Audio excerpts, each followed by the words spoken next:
My title for my split sermon today is From Darkness.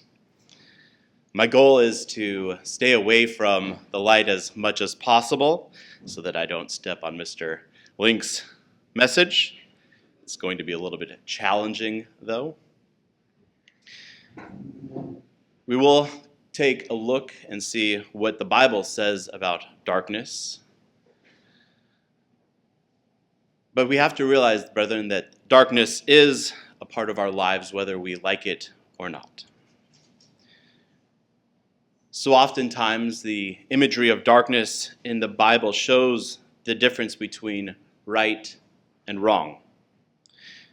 And it also shows how the darkness carries a weight that is often pushed into the corner and not looked at. Is there any darkness in our lives that we are attempting to hide? Are there pockets where the light has not yet shone? Well, we are in the middle right now, today, in between two very dark days. Yesterday, the world celebrated the day of Halloween, and it has become a commercialized day where Americans alone were expected to spend approximately $3.9 billion on candy alone. Can you imagine that? $3.9 billion on candy. And I don't even know how much more money goes into those disgusting, flopping ghost things and giant dogs that just look hideous and you can find them at Costco, etc. You know, this day of Halloween is constantly made to look like a fun, happy-go-lucky event, where it's okay to dress up as anything scary, ghoulish, and to generally make evil things look not so scary and look acceptable. Satan continually to attempt people to think that the wrong things are fun.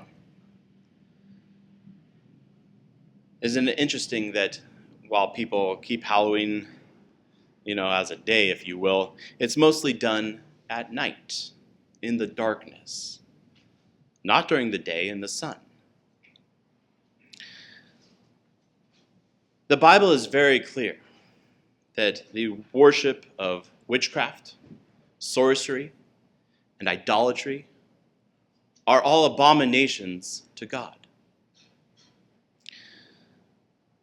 And so this day that these people keep, like all the other holidays of this world, is patched together from ancient peoples and traditions to the point where people no longer understand what those days truly pictured, nor do they care. They just blindly go and accept and keep the days that they want.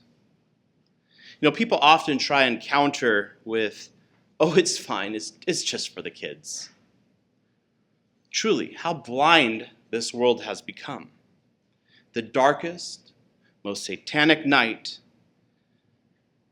it's made to be celebrated. It's made to be okay for even young children. In Deuteronomy chapter 18, the heading in verse 9 says, avoid wicked customs. Deuteronomy 18 and beginning in verse 9. God is clearly telling the Israelites what to do. When you come into the land where the Lord your God is giving you, or which the Lord your God is giving you, you shall not learn to follow the abominations of these nations. There shall not be found among you anyone who makes his son or a daughter pass through the fire, or one who practices witchcraft, or a soothsayer, or one who interprets omens, or a sorcerer, or one who conjures spells, or a medium, or a spiritist, or one who calls up the dead. For all who do these things are an abomination to the Lord. And because of these abominations, the Lord your God drives them out from before you. You shall be blameless before the Lord your God. For these nations which you will dispossess Listen to soothsayers and diviners. But as for you, the Lord your God has not appointed such for you. You see, the Israelite nations were not to follow the customs, the practices of the people that were there before them. This would include the ancient Celtics who started the day of Samhain, which is also the earliest known name for Halloween. The same can be said for us today. How different are we when we don't participate in this day of Halloween? I got called a traditional Christian, whatever that means, because I was explaining why I wouldn't be participating in this day. Satan is the great illusionist that darkens the hearts of the whole world. He gets nominal Christians to accept this day, to even say that it's okay for people to keep, because they're just ancient customs and traditions. Christ has come to bring peace and grace, and we can overlook these things. We can make it into a good thing.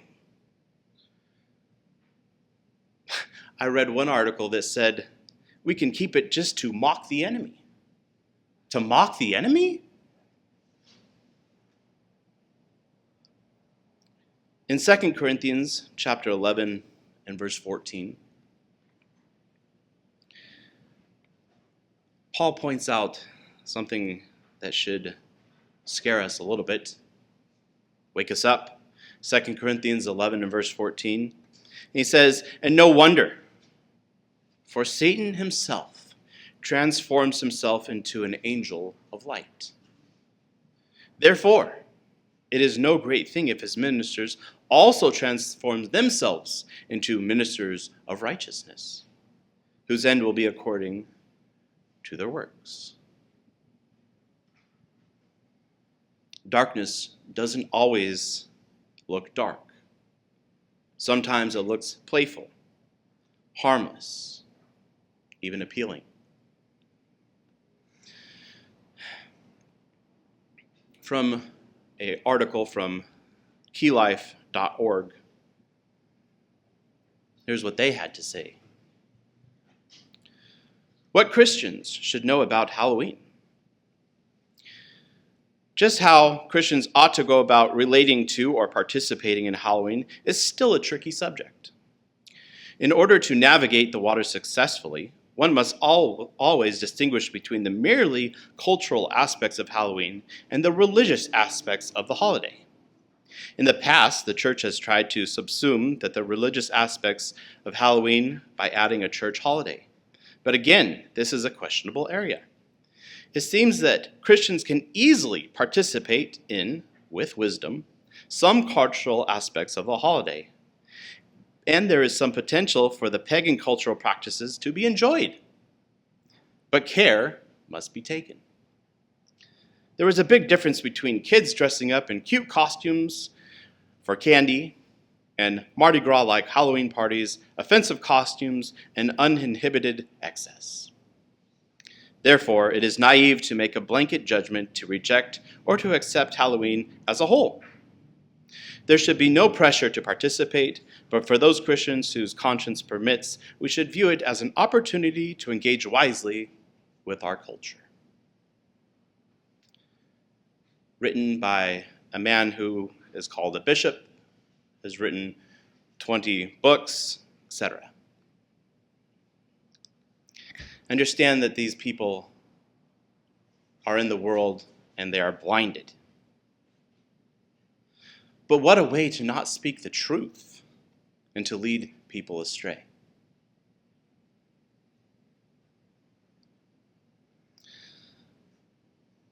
I'll leave off on going off on Halloween as we have booklets and other sermons, but we should keep in mind that as we go through these seasons over and over in our lives, that pull is constantly there. We have to understand what the Bible says and why it says what it says. God, it says, those things are not for us. And we can point those out to our younger children if we have them when the time comes and when is needed. It's hard for them as well to go through this life and have to see their friends doing things that seem fun. The second dark that I mentioned is happening tomorrow. Daylight savings. What a great time this is. This marks the time when we fall back an hour, and while we gain an hour of sleep, our days become darker quicker. We have less sun day by day. I think it's a good reminder for us that we are facing a time of darkening in the world. It's becoming darker and darker year by year, day by day. You know, the world has always been full of darkness, but they're becoming more so with a quicker urgency, if you will. At the recreation of the earth, we find that the earth was void and empty. It was dark. Satan had been thrown to the earth, and the earth had been destroyed. In Genesis chapter 1 and verse 1, it says, "In the beginning God created the heavens and the earth was without form and void, and darkness was on the face of the deep. And the Spirit of God was hovering over the face of those waters." From this dark beginning, God's purpose was to remove the darkness that swallowed up the earth. But instead of fully removing it, he made a boundary.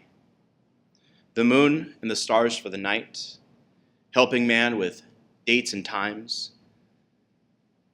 It was a way to show his great power, his great glory. In Genesis chapter 1 and verse 14 to 16, we read, "Then God said, 'Let there be lights in the firmament of heaven to divide the day and the night, and let them be for signs and for seasons and for days and years. And let them be for the lights in the firmaments of the heavens to give light on the earth.' And it was so. Then God made two great lights, the greater light to rule the day, and the lesser light to rule the night. He made the stars also." In Psalm chapter 8, verse 3 and 4, the psalmist, after, I'm sure, standing out at night without the lights that we have in our modern life, wrote this. Psalm 8 and verse 3, "When I consider your heavens, the work of your fingers, the moon and the stars which you have ordained. What is man that you are mindful of him, and the Son of Man that you visit him?" When you stand out on a dark night and you look up at the sky, and you see all the stars, and maybe the moon that seems so close you could almost touch it at times. Even though you are in the darkness, seeing those lights is something beautiful. And as the psalmist said, it should remind us of God's power, his glory.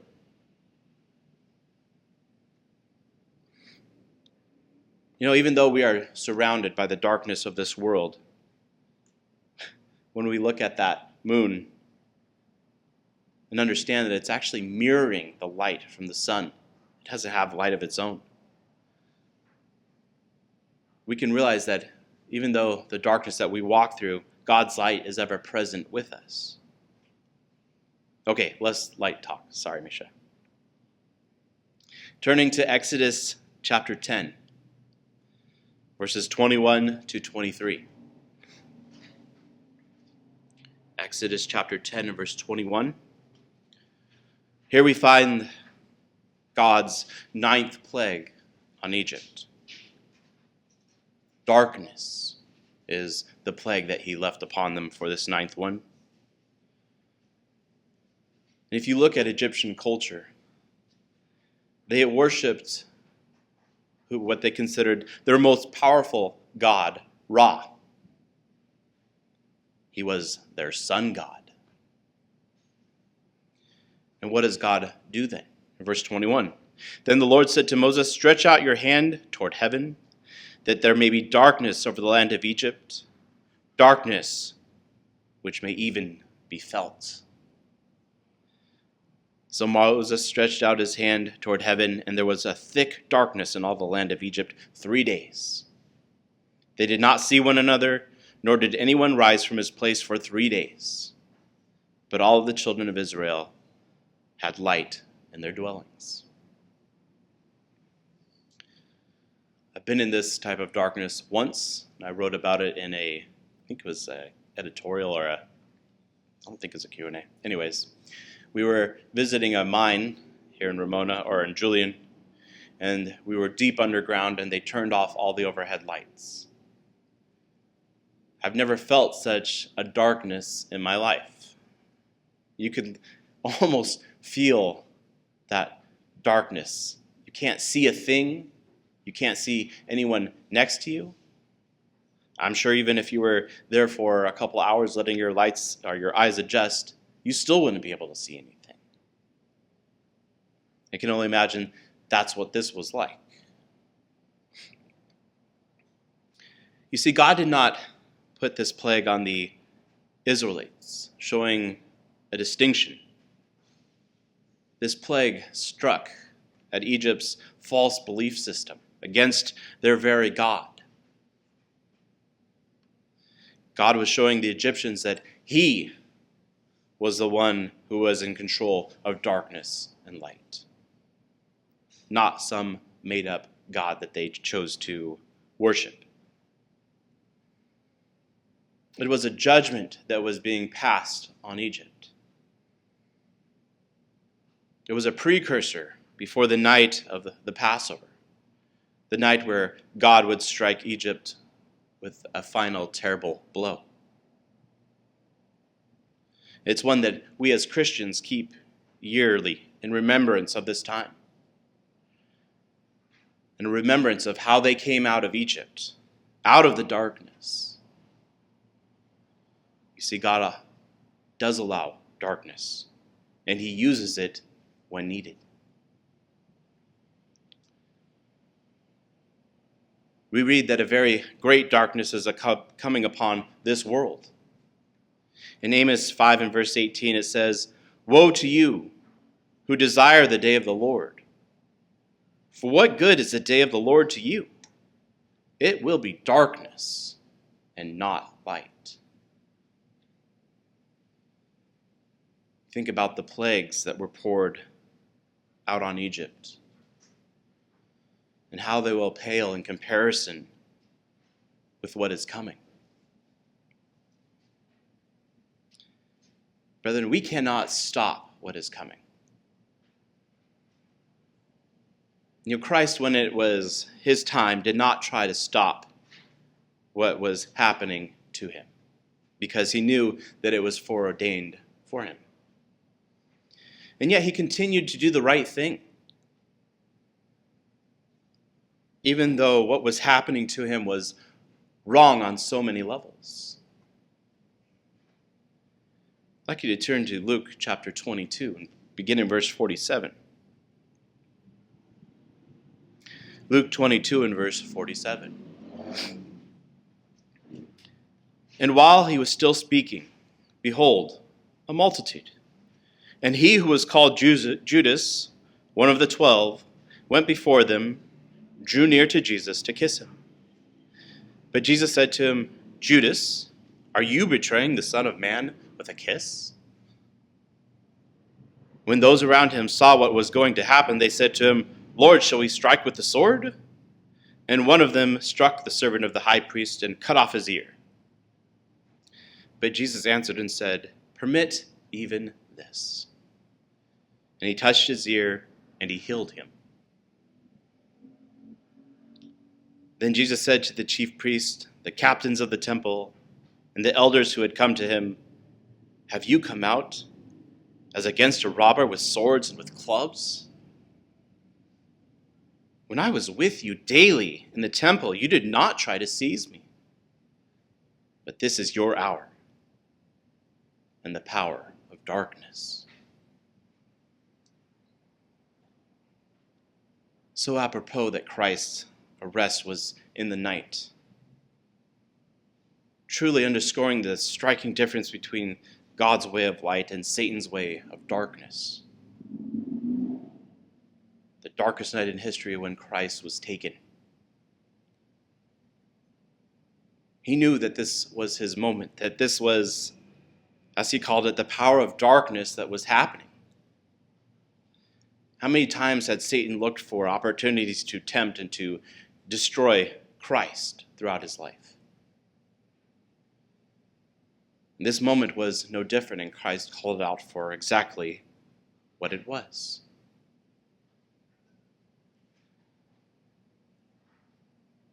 Now, just as Satan, the king of darkness, tried to get Christ to sin, to fail, and to doom all of humanity, so he and his demons are also after us. In Ephesians chapter 6 and verse 12,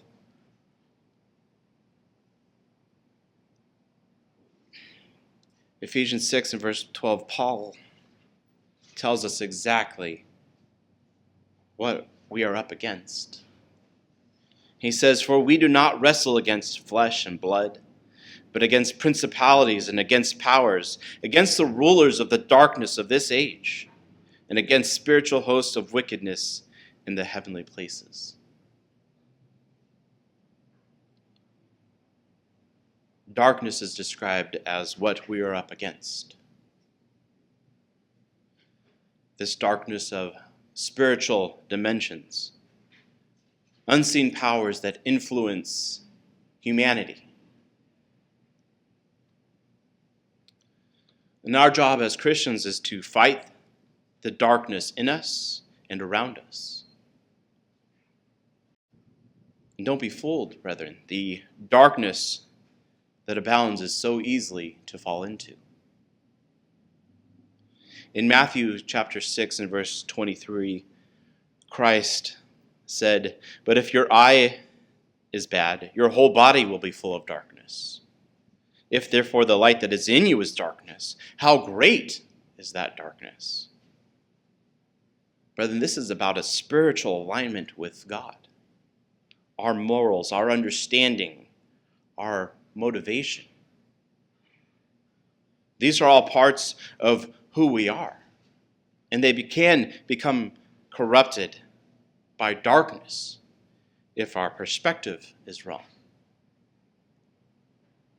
What happens when we start believing our own distorted thoughts and our own ways instead of following after God? Jeremiah 17 and verse 9 tells us that the heart is deceitful above all things, desperately wicked, and who can know it? Romans 1 and verse 21, Paul says, "Because although they knew God, they did not glorify him as God, nor were they thankful. They became futile in their thoughts, and their foolish hearts were darkened." The opportunities to fall into darkness are plenty. Satan and his horde know this, and therefore they are constantly attempting to get us to fail because of who we are, because of who we are called to become.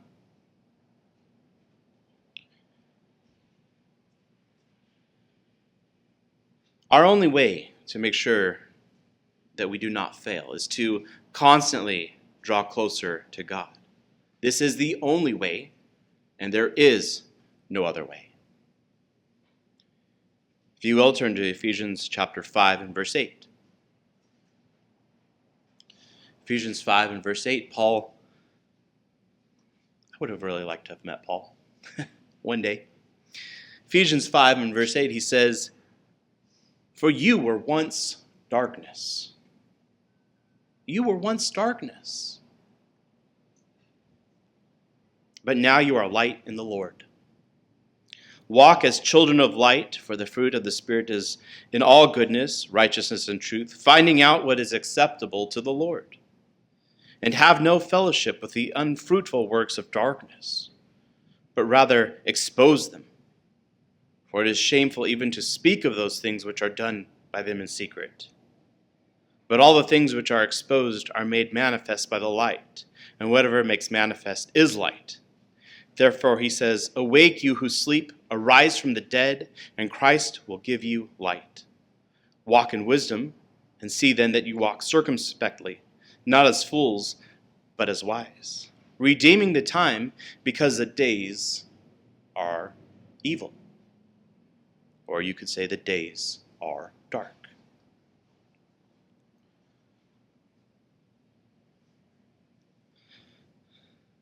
When we stop and think about what Paul is saying here, we put ourselves in these shoes.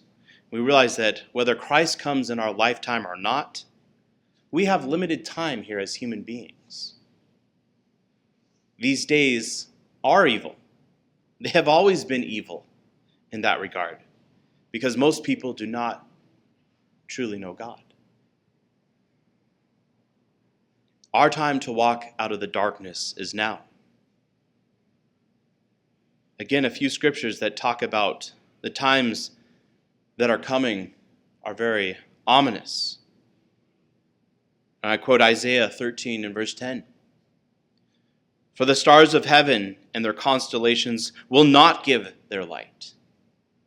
The sun will be darkened in its going forth, and the moon will not cause its light to shine.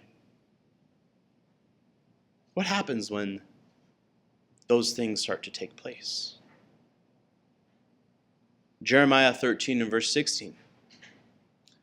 Give glory to the Lord your God, because he causes darkness, and before your feet stumble on the dark mountains, and while you are looking for the light, he turns it into a shadow of death and makes it a dense darkness. Micah chapter 3 and verse 6. Therefore you shall have night without vision. You shall have darkness without divination. The sun shall go down on the prophets, and the day shall be dark for them. Our job, brethren, is to rise above the darkness, to set our eyes on Christ, to continually make that our goal. 1 John chapter 1 and verse 5.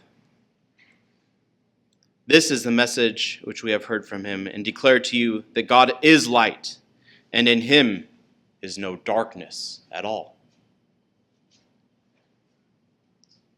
You see, it is possible, brethren.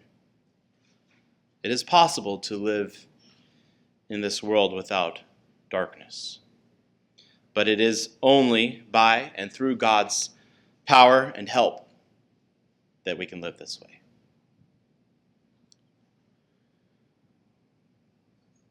Isaiah 60 and verse 2. For behold, the darkness shall cover the earth, and deep darkness the people.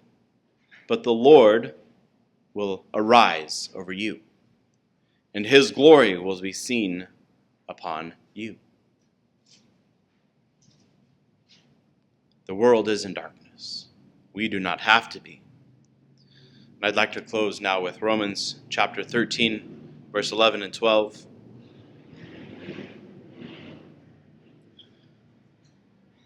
Mr. Link, if I stepped on any of your scriptures, I apologize. You do have the last word. Romans 13 and verse 11. And do this, knowing that now it is high time to awake out of sleep. For now our salvation is nearer than when we first believed. The night is far spent, and the day is at hand. Therefore let us cast off the works of darkness, and let us put on the armor of light.